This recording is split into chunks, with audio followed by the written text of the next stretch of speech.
Dan hot one out there today. How the boys just respond to the session, and how do you sort of see the squad coming on 3 weeks after that opener?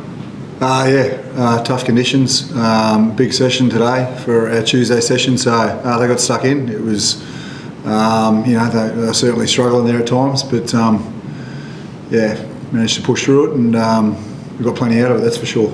Those big sort of contact Tuesdays, is that something you brought in? Is that how have you sort of seen the guys respond to that? Just that added level of physicality as the pre-season has worn on to? Tuesday's our physical day, or day 2 is our physical day, and that's what it is. So the game's won and lost around the collision area, and you've got to train it, and we trained it well. Yeah, we'll invest time in it and continue to do so. So coming off that trial last week, what's sort of your takeaways from that, and I guess can you give a little bit of injury update of how everyone's pulled through from that? Our trial was good. Really appreciative of New South Wales Pacifica for putting that game together, and nice to get out there into the western suburbs and see the Waratahs play. And obviously it was a one-sided game, but it was just good to get a hit out and transfer what we've been doing on training into a game situation and not be whacking each other for a change, which is nice. Injury-wise, come through unscathed, which is pleasing. So I think we had 42 players out there available for training today. So the S&C and medical staff have done a great job with rehabbing players. I think when we turned up there were 16 players in rehab, a lot of long-term injuries, and good to see boys out there all competing and challenging each other. Just on the coverage, I think Fergus was saying that he's looking at ankle. Is there anyone else still in that long-term? No, Ferg, Jack Barrett, obviously from the 20s, is towards the back end of his injury there from the senior squad. That's pretty much it. Looks like Jason Ollie's around 15 jersey a fair bit at the moment. We'd like to see him a lot at fullback. I wouldn't a lot. No, I'm not. I don't know at the moment. Christie, he's trained on the wing. He's done some training at 13. He's doing some training at 15 at the moment. So he wants to learn all positions, and we're learning where can we get him into the game most and best, and what position suits that. I think with how we'll play, the number on your back is just that. To be honest, you've got to be multi-skilled with how we'll attack. So just sort of testing him in a few different areas at the moment. You've got a pretty decent option for the first 15 and then some. As a coach, this week I suppose you're starting to look at what the first 15 is going to be. You're sort of like that wants to put all your good players on the field and then figure out the positions, or are you position based? I think all the trial games we're just sharing the workload. So this team this weekend certainly isn't what is not a foregone conclusion to be the round 1 team, but guys that have been away need to come back and get some game time on board. It's a new coaching group, new group of players, so we've got to start to build some cohesion. But in terms of selection, it'll be what's best for the team. That's what it'll come down to. Not necessarily just the best 15 players. It's what's the best makeup for us to function and perform well as a group. You said on the weekend after the trial that you wanted the team to be more ruthless. Was that something you felt was lacking when you joined the group? No.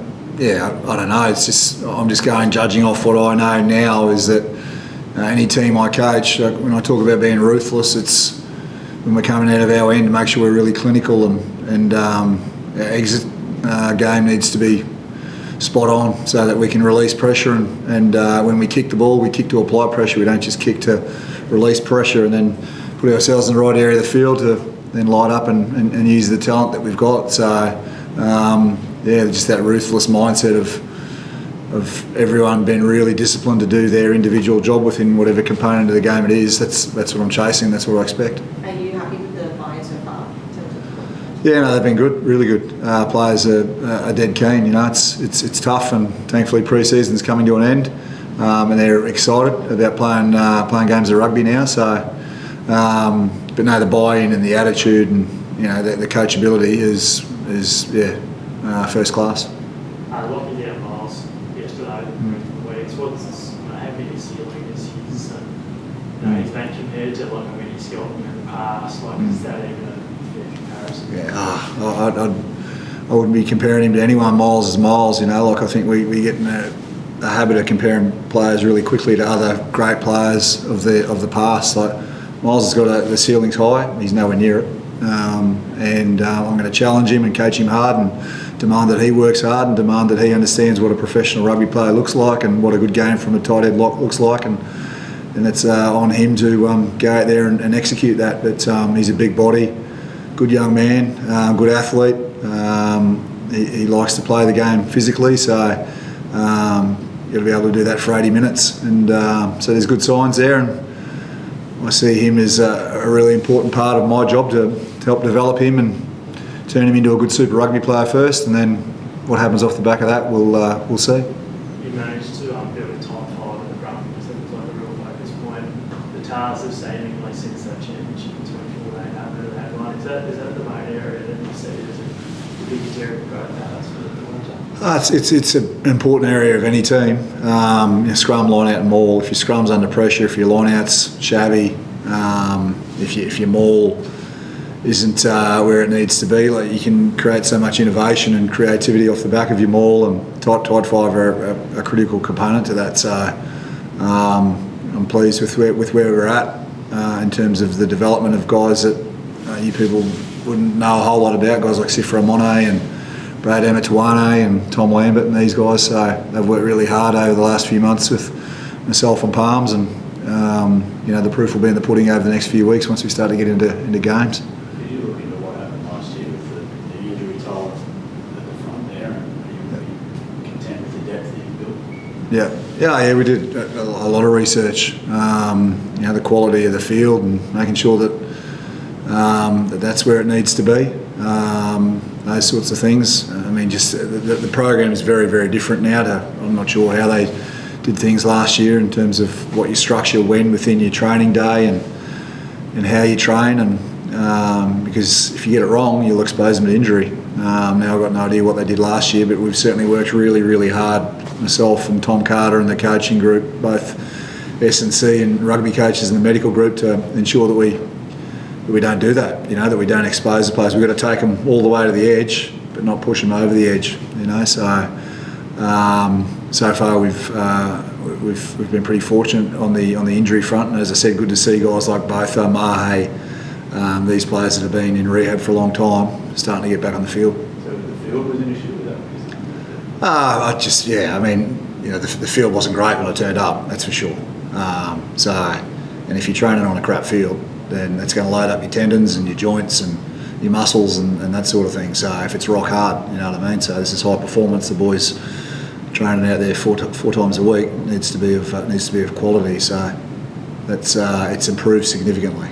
With Suwali, you mentioned sort of training in a bunch of spots.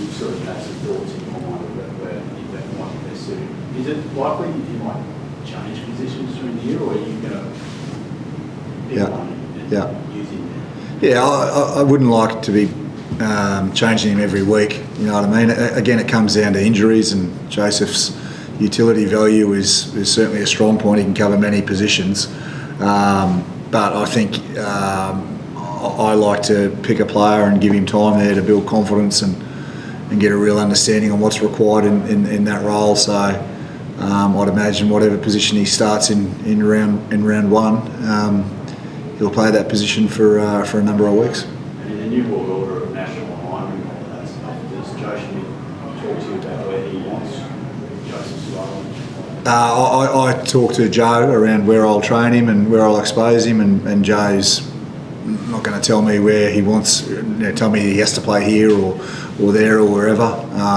He sees the benefit, as Joseph sees the benefit, in training in different positions and just continually improving his knowledge. Just lastly, sorry for me, the Brumbies this weekend, which your first, you can tell me, the first game of getting coaching against the Brumbies. Yeah. How's that going to feel? Have you put some thought into being a different colour kid? I've been asked it many times. It'll be good to see the boys. I don't know what team Bernie will roll out. I got no idea, but it's probably nice to get it out of the way pretty early, So no doubt when we go to Canberra and they come up here, it'll have a story to it and that sort of thing. But as I've said, payday before to you, like great friendships, relationships, great memories. I left there at the end of 2022 and I'm now here at the Waratahs, and my intent is to build the same, just create memories and build a program here that's going to allow sustainable success for the Waratahs for many years to come, So, we'll compete hard a couple of times a year and no doubt enjoy a cold beer in the sheds afterwards. Just on, I know that like a lot's been made of Taniela coming up, and obviously there's Billy, we'll speak to in a second, but Dan Palmer, like how influential could he be turning around into not just the top five, but the front row?